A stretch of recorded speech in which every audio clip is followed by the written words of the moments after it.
We've had events all around the world, and unquestionably, Sydney Harbour is it.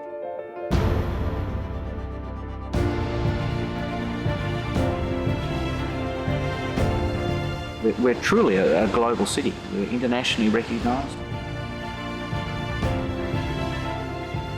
It's the rocks, the sandstone, it's the water, and also the ruggedness of the heads, which is where we sail offshore. What else can you wish for? It's one of the best places in the world to sail. Everything about Sydney is dynamic, and everything generates and gravitates from the water.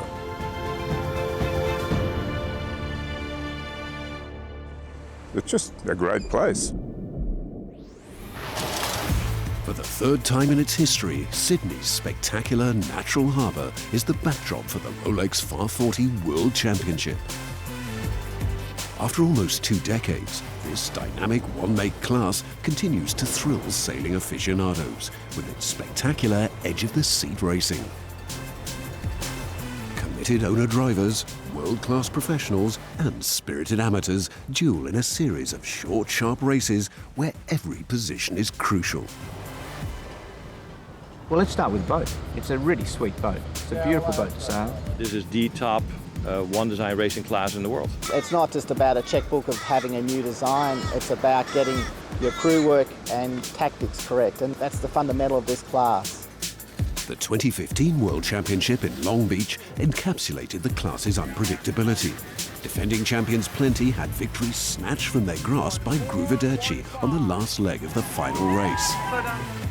Plenty's owner-driver Alex Roeper's and 3-time winning tactician Terry Hutchinson returned for a shot at redemption. After dominating the pre-Worlds event, they appear to be the team in form. The fact that we had a very good season in 14, and I thought a very good season in 15, but we just came up short. And that's just, underlining how strong the competition is here. We might look like a favorite. There are many other favorites in our mind, for sure. So what spurs me on is just the great excitement of racing in this class with these owners and these pros around us. The Royal Sydney Yacht Squadron, founded in 1862 and one of the most celebrated and prestigious clubs in world sailing, hosts this championship for a second time. And it's one of the club's own members who appears best placed to mount a title challenge.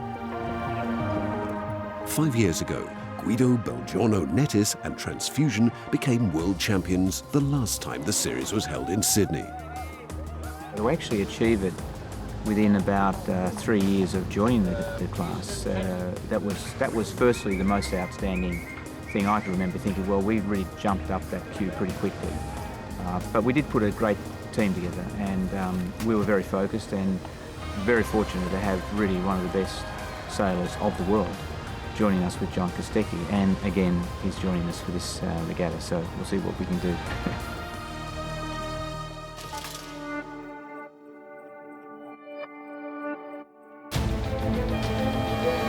There's the starting horn, and we're underway with the 2016 Rolex Farr 40 World Championship. 12 yachts, 11 races, and with no drops, every race, every point counts.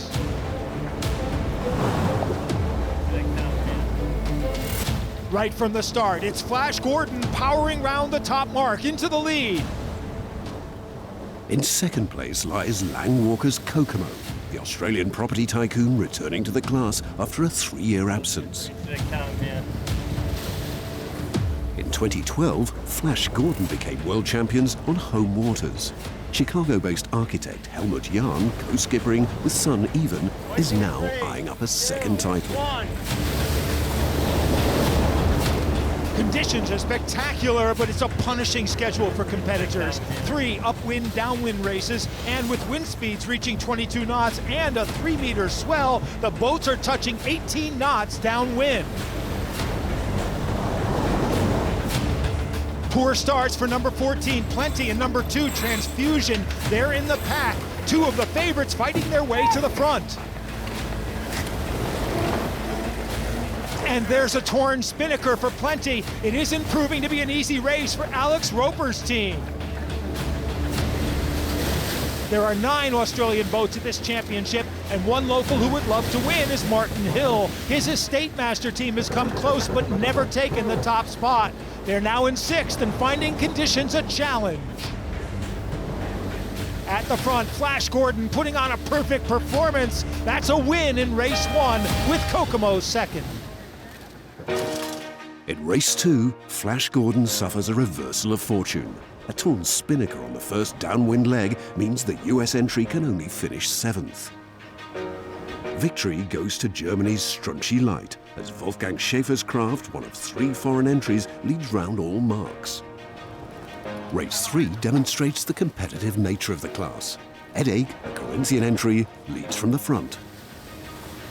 Jeff Carter and his team sailing an immaculate race. They're only permitted 2 professionals on board, but they know these waters and they're making good use of that local knowledge.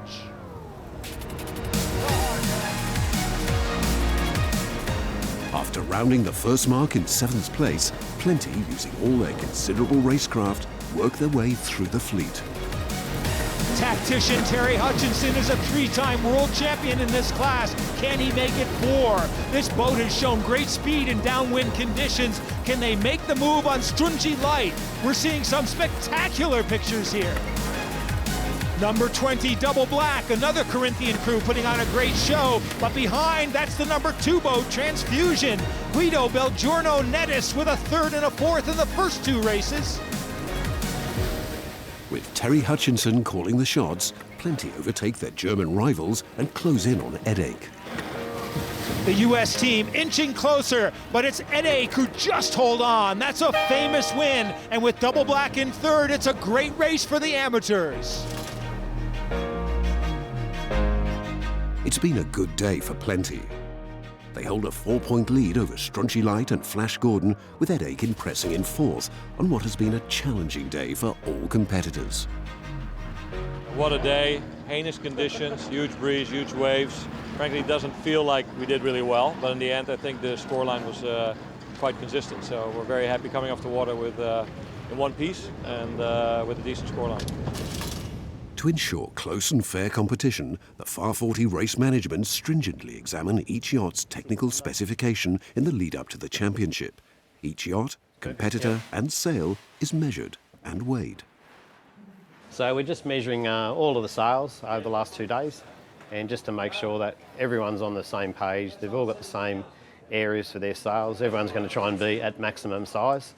We only weigh in the mainsails in this class. There's a minimum weight for the mainsail to make sure that no one's going out there with a light sail, and we want the sails to last in the class as well and make it affordable for the owners as well. We don't want to have these lightweight sails that only last them 1 regatta and they're paying in excess of $15,000 for a sail. It'd be nice to see owners get more than 1 regatta out of a mainsail. So may the best team win. The best crew work's going to win this regatta. We've had no major issues, so everyone's on the pace.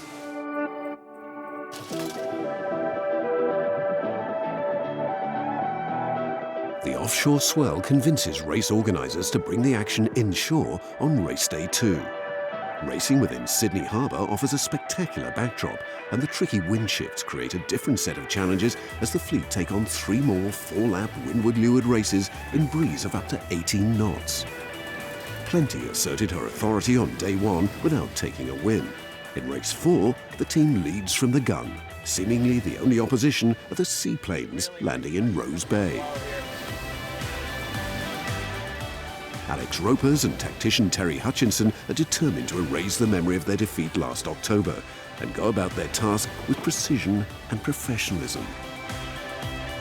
Demonstrating upwind speed and well-drilled teamwork, the US entry reaches the upwind mark with a convincing advantage over Transfusion. Kokomo lead the rest of the fleet in the battle for 3rd. Activity in the harbour ensures that this is a race full of distractions. A world championship may be at stake, but that's not reason enough for the Manly Ferry to alter course or speed.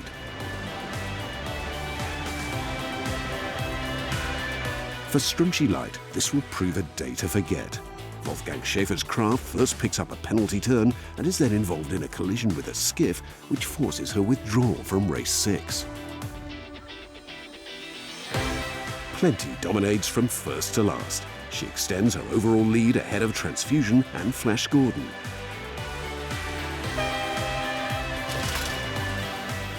In race 5, Flash Gordon trails Strunchy Light round the first windward mark, but the number 4 boat takes the lead on the second windward beat to become the first two-time race winner.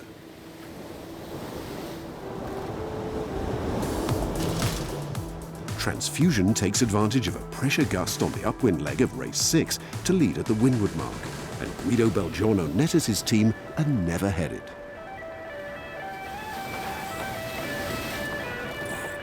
However, Plenty once more demonstrate their resilience. A dead last start following a penalty is translated into a third-place finish.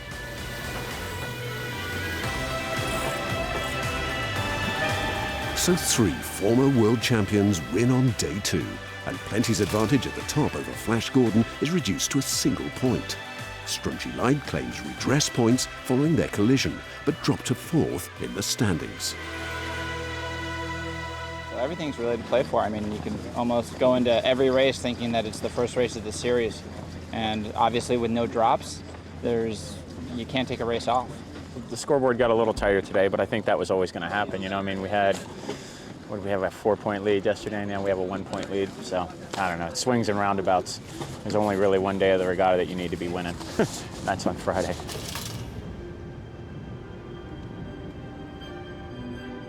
Sydney's attractions aren't limited to the outdoors and on the water. The metropolis is a vibrant centre for culture and the arts, and this ensures that for one of the key figures at this championship, there's an opportunity to indulge in 2 great passions at the same time.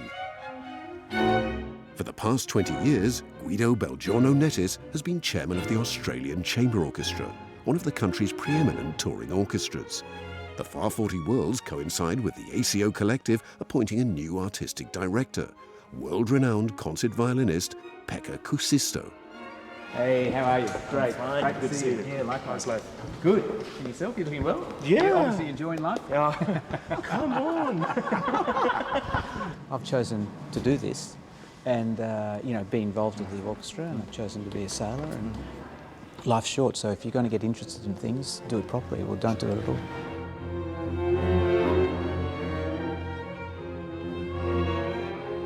And for Guido, there is a common theme between his 2 great loves. All of the things I do in my life, when I think about it, really is about building teams. And, you know, the Australian Chamber Orchestra is a great team, and I do my part at the board, and it's no different on a Far 40, 10 people on the boat. Unless everybody is working like a very tight ballet performance, you know, it's not going to work. The discipline to actually set yourself a goal, achieve it, and continue to perform at that level, and see how you can continue to improve from that point, which is always a challenging thing.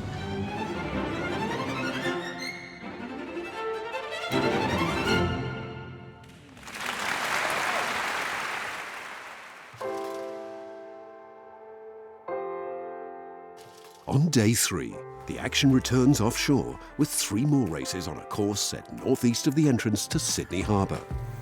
A light 10 to 12 knots southeasterly breeze, and more significantly a sloppy swell, make accurate steering and sail trim difficult. Plenty's experience comes to the fore once more. They make a good start and then pass Flash Gordon on the second beat to take their second race win. The championship contenders lose out in race 8 as Rodney Jones Kindergarten and Jeff Carter's Headache find better pressure and secure first and second. The day's final race sees Strunchy Light make amends for a difficult day 2, leading around all marks. Wolfgang Schäfer with his second win ahead of Transfusion. But a recurring motif at this championship is Plenty's reaction to adversity. Once more, Terry Hutchinson's tactical acumen allows the USA crew to mount a crucial recovery from 8th to 3rd. The comeback allows Plenty to rebuild her advantage back to 4 points ahead of Transfusion and Flash Gordon with just 2 races remaining. We're very happy with the scoreline again. It was a difficult day in a very different way than the other 2 days. And it was again kind of mental toughness on Plenty's part to fight back and get a scoreline that actually extended our lead a little bit. A post-race debrief allows the Headache team to plan the final day's racing. From race 1, this Sydney team have dominated the Corinthian class, a tremendous achievement for owner-driver Jeff Carter and tactician Evan Walker. So being a Corinthian crew means we're limited to 2 professionals. We don't have anyone who's the boat captain. So Jeff, who's the owner, does most of the maintenance himself, which is really impressive. It just means that the normal responsibilities that pros have on the Farr 40, we kind of have double of. As well as being a tactician, I'm more of a crew boss. I've been with Jeff for 3.5 or 4 years now. And in that time, I've been developing the crew, just making sure we have enough crew to race the boat, but also working on the mechanics and everyone's role and how are their responsibilities on the team. Like probably 80% of what I do is just making sure the team's working as a unit. Because you can't do much on a Farr 40 without having pretty much the entire team involved. I was lucky, before I joined Jeff, I was a Corinthian strategist on transfusion.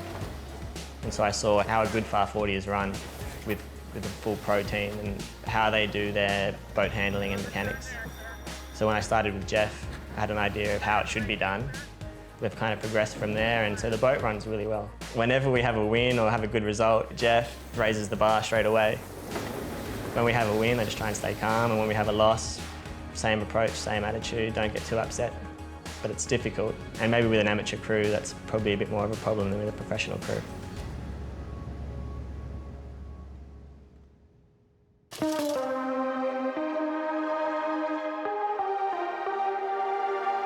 The final day of the Farr 40 World Championship will be a straight fight between 3 former world champions. The advantage lies with Plenty, but their 4-point lead is a fragile one. A single slip and both Transfusion and Flash Gordon lie in wait. We've got to actually have boats between us and them, fit Plenty, to actually, make a difference. So I think the tactic is going to be really about just sailing a really good, clean race. We got 2 great competitors right on our heels, and so we cannot take anything for granted. Everybody in the top 3 is competing for their 2nd World Championship. They've obviously done it before. They know how to win. We do as well. And you can't discount the boat that's in 4th. For the final day, racing takes place offshore on the Manly Circle. At a 16 to 18 knot northeasterly ensures that conditions have changed for a 4th day in a row. The scene is set for a 3-way battle, but there's drama right at the start of race 10. In their eagerness for a good start, Flash Gordon crossed the line early and are forced to pay the penalty. Oh, and that's disaster for Flash Gordon. They now have to return and cross the start line again. The championship is now a 2-horse race, and it's Transfusion who make a perfect start at the pin end of the line. They head to the first windward mark in the lead, shadowed by Yacht-Master, as Martin Hill looks for a first win. Plenty shadowing Transfusion. Remember, 4 points separate these two. The Australians have the lead, but they'll want to put some boats between themselves and the Americans.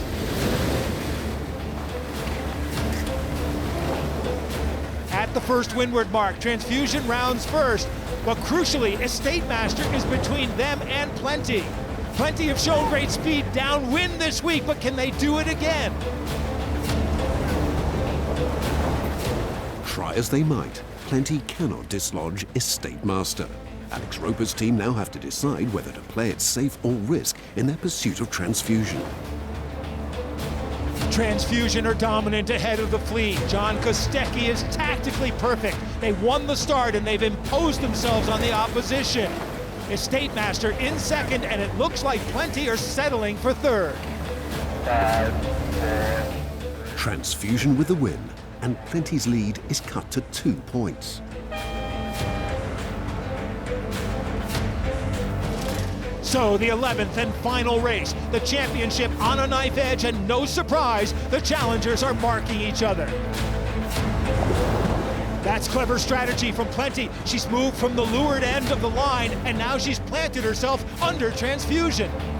That's good acceleration from Plenty, and now she's got the advantage, forcing the Australians to tack away onto port to find clean air. But has Transfusion seen the starboard tackers? They have right of way. Clever sailing from Plenty forces a misjudgment from Transfusion. They're given a penalty turn. And that's a huge blow to their title aspirations. Almost impossible to make up that gap now. Plenty's strategy has been executed perfectly, and now the US team can sail without pressure. Stringy Light leads, and they've had a second win since their problems on day 2. It really is a case of what could have been for the German outfit, but they do have a shot at 3rd overall. Put on the back foot by Plenty's perfect start, Transfusion is forced to play catch-up. But this now feels like an exercise in damage limitation.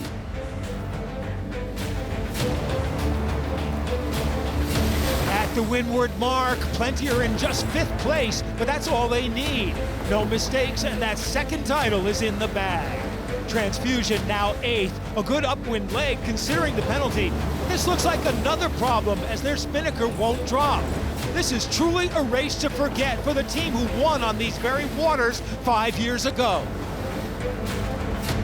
Stringy Light take their 3rd win of the series, while Transfusion battle back to 4th. But all eyes are on Plenty as Alex Roeper's team takes 2nd and the title. They've sailed an immaculate series. Plenty are 2016 Rolex Farr 40 World Champions. Stringy Light's 3rd race victory gives them 3rd overall ahead of Flash Gordon. But Plenty's consistency wins the week. Phenomenal. It's a dream come true. I mean, we battled very, very hard last year, came up short, and we battled very hard here, and we just put it all together very consistently. So it's very special. For Terry Hutchinson, this is an emotional victory, as the tactician wins a record-equaling 4th Farr 40 World Championship. For us, or for me personally, I mean, it's just, I think about,